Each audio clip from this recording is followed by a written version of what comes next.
सिखाते हो। मोटी बुद्धि के भीम, धर्म कहाँ तब सोया था, धर्म कहाँ तब सोया था जब दुर्योधन का अपमान हुआ। धर्म कहाँ तब सोया था जब दुर्योधन का अपमान हुआ। अंधे का बेटा अंधा कहे, अंधे का बेटा अंधा कहे, द्रौपदी ने किसका सम्मान किया, द्रौपदी ने किसका सम्मान किया। अंधे का पुत्र अंधा ही तो होता है, इसलिए तो तूने बड़ी सभा में द्रौपदी का अपमान किया था। हे भीम, मैं वही दुर्योधन हूँ। अरे मोटी बुद्धि का भीम सुन ले, मैं वही दुर्योधन हूँ जिसने लाक्षागृह में आग लगाई थी, जिसने लाक्षागृह में आग लगाई थी। 12 बरस तक वन में, 12 बरस तक वन में जंगल की धूल कटाई थी, जंगल की धूल कटाई थी। वही बदला तो लेने मैं यहाँ आया हूँ। मेरी दाई भुजकंडे की रक्षा के लिए लाक्षागृह की अग्नि और बाई कंडे के लिए कपटी मामा शक्ति के पासे और मेरी छाती की रक्षा के लिए द्रौपदी का अपमान है।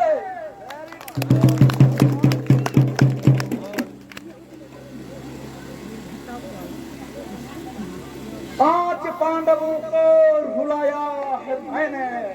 ऐ भीम, 5 पांडवों को रुलाया है मैंने। रणभूमि में कौशल दिखलाया है मैंने, रणभूमि में कौशल दिखलाया है मैंने। वीर अभिमन्यु को, अर्जुन पुत्र वीर अभिमन्यु को मिट्टी में मिलाया है मैंने, मिट्टी में मिलाया है मैंने।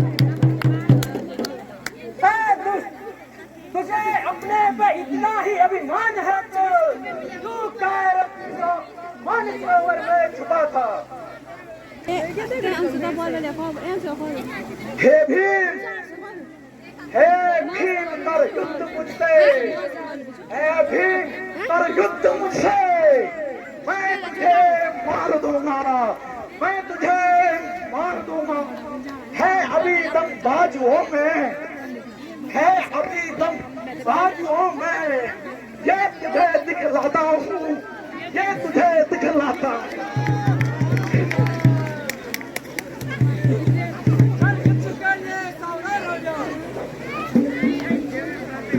दुर्योधन हस्तिनापुर सम्राट दुर्योधन भीम के साथ युद्ध में हर समय तैयार है।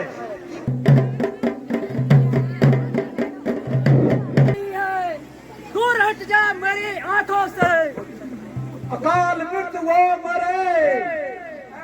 मोटे बुद्धि का भीम, अकाल मृत्यु वो मरे जो काम करे चांडाल का, जो काम करे चांडाल का।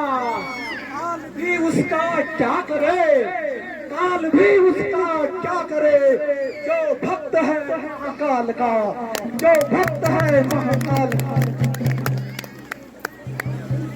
युद्ध दोनों का धर्म का आधार निराधार दुर्योधन, सूर्य का आधार निराधार दुर्योधन, धरती का आधार निराधार दुर्योधन, चंद्रमा का आधार निराधार दुर्योधन। दुर्योधन 11 की सेना अब नहीं रही, 100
साथ अब दोनों महायोद्धा महाबली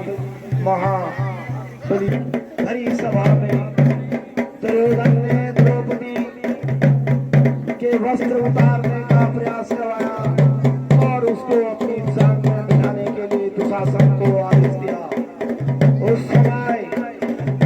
समय भीम ने प्रण किया था कि ऐ दुर्योधन, जिस जांग में आज तू द्रौपदी को वस्त्र निर्वस्त्र कर, जिस जांग में आज द्रौपदी को निर्वस्त्र कर बैठाना चाहता है, एक दिन मैं अपनी गदा से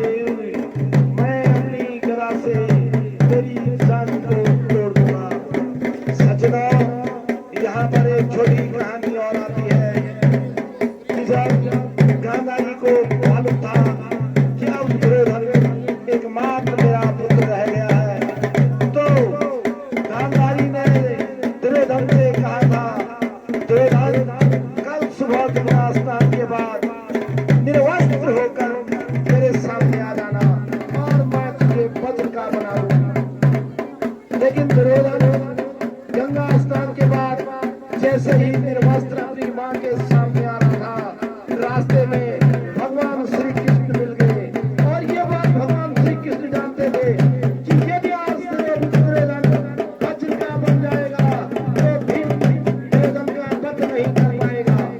तो जैसे ही दुर्योधन निर्वस्त्र अपनी मां के सामने प्रकट हो जाता था, बीच में इनके सब पहुंचे और श्री कृष्ण ने दुर्योधन को कहा, अरे दुर्योधन, तुम कहाँ जा रहे हो कि मेरी माता ने कहा निर्वस्त्र। अरे श्री कृष्ण ने कहा, ये बड़े शर्म की बात है कि अपनी मां के पास और निर्वस्त्र होकर जा रहे हो। अरे कम से कम तुम एक बदन में कपड़ा तो लपेटो। लेकिन उस समय दुर्योधन के पास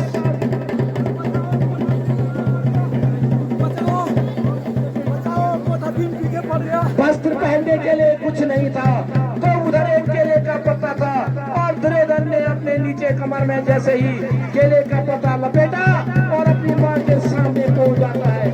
जैसे जब गांधारी की शादी हुई तब से गांधारी ने आंखों पे पट्टी बांध ली थी। जैसे ही गांधारी ने आंखें खोली तो देखा कि दुर्योधन ने केले का पत्ता लपेटा हुआ है। गांधारी ने कहा, अरे बेटा, धिक्कार है तुझे,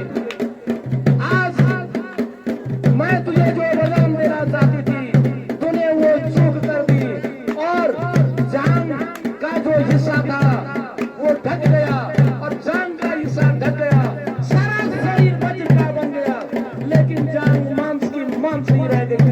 जो अगर जांग मांस की नहीं होती